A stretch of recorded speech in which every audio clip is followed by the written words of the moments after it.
Deutéronome 21. 1. Si, dans le pays dont l'Éternel, ton Dieu, te donne la possession, l'on trouve étendu au milieu d'un champ un homme tué, sans que l'on sache qui l'a frappé. 2. Tes anciens et tes juges iront mesurer les distances à partir du cadavre jusqu'aux villes des environs.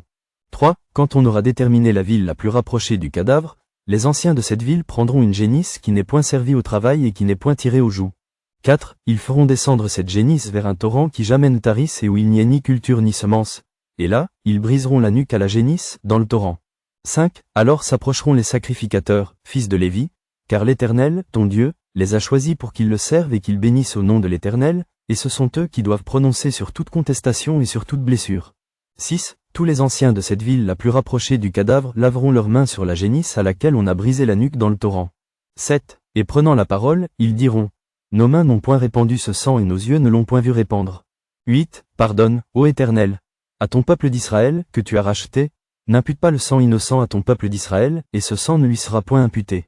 9. Ainsi, tu dois faire disparaître du milieu de toi le sang innocent, en faisant ce qui est droit aux yeux de l'Éternel. 10. Lorsque tu iras à la guerre contre tes ennemis, si l'Éternel les livre entre tes mains, et que tu leur fasses des prisonniers. 11. Peut-être verras-tu parmi les captives une femme belle de figure, et auras-tu le désir de la prendre pour femme. 12. Alors tu l'amèneras dans l'intérieur de ta maison.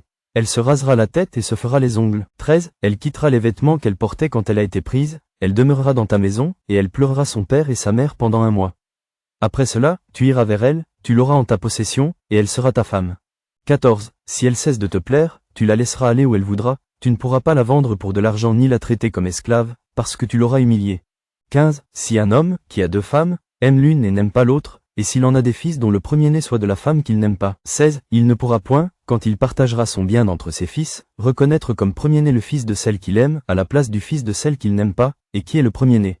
17. Mais il reconnaîtra pour premier-né le fils de celle qu'il n'aime pas, et lui donnera sur son bien une portion double, car ce fils est les prémices de sa vigueur, le droit d'aînesse lui appartient. 18. Si un homme a un fils indocile et rebelle, n'écoutant ni la voix de son père, ni la voix de sa mère, et ne leur obéissant pas même après qu'ils l'ont châtié. 19. Le père et la mère le prendront, et le mèneront vers les anciens de sa ville et à la porte du lieu qu'il habite.